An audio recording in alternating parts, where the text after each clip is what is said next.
मौत के कितने आयाम और परतें हो सकते हैं? क्या ये भी संभव है कि जिस मौत की त्रासदी से बचने के लिए आप अस्पताल का रुख करें और वही अस्पताल आपके देहांत का ही कारण बन जाए? हाँ, ये द्वंद्व नहीं है, ये सच्चाई है। जिस स्वास्थ्य सुविधाओं का विस्मय बखान करते नेता नहीं थकते, आज वो बस एक मिथ्या बन मौत का तांडव कर रही है।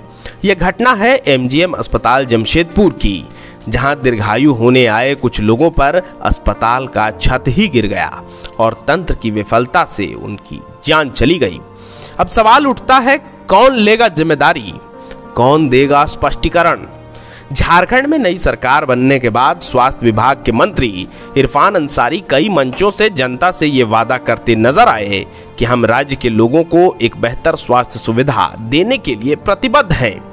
आज ये बातें ढकोसला लगती हैं। क्या इन बातों में कोई सच्चाई है?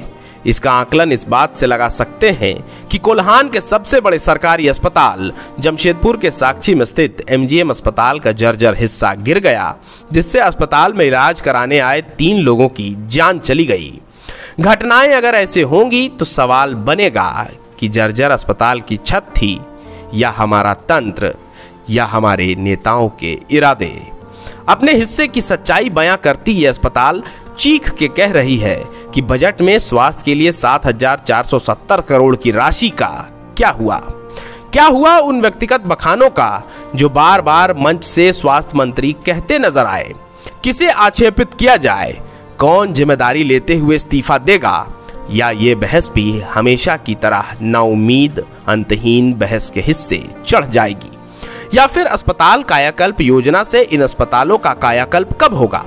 सवाल बहुत है, जवाब बिल्कुल नहीं।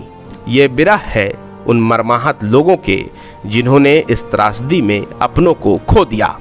ये कुंठा है उन लोगों की जो अमूमन लोकतंत्र के महापर्व कहे जाने वाले चुनावों में उन्हीं नेताओं के अविकल्पित रूप के झंडे ढोते हैं जिनसे उनका मोहभंग हो गया है। मोहभंग हो भी क्यों नहीं, जिस विधायिका कार्यपालिका से वो अपनी उन्नति की अपेक्षा रखते हैं वही तंत्र उनके साथ दोयम दर्जे का व्यवहार करता है। जब किसी नेता के परिजनों की स्वास्थ्य की बात आए तो पूरा अमली जामा किसी 5 सितारा सा दिखने वाला अस्पताल पहुंच जाता है, और बात जब नागरिकों पर आती है तो अमूमन उसे अस्पताल पहुंचने के लिए एम्बुलेंस तक नसीब नहीं होता।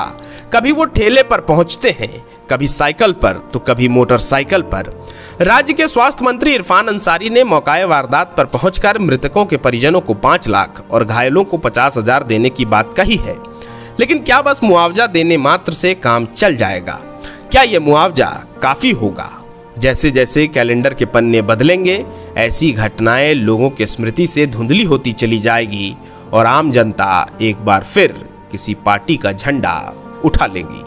जहां 27 वर्षों के सफर में 17,000 से भी अधिक छात्रों ने डॉक्टर एवं इंजीनियर बनकर भरे सफलता की ऊंची उड़ान, जहां साधारण छात्र भी झारखंड टॉपर्स बनकर बना रहे इतिहास। दूरदर्शी शिक्षाविद श्री विपिन सिंह के मार्गदर्शन में मेडिकल एवं इंजीनियरिंग के लाखों छात्रों के लिए आशा की किरण के रूप में गोल Nations leading institute.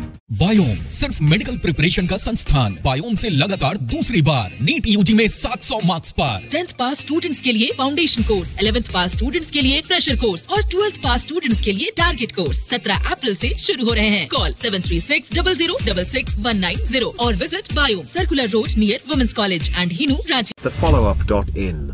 Like, share and subscribe.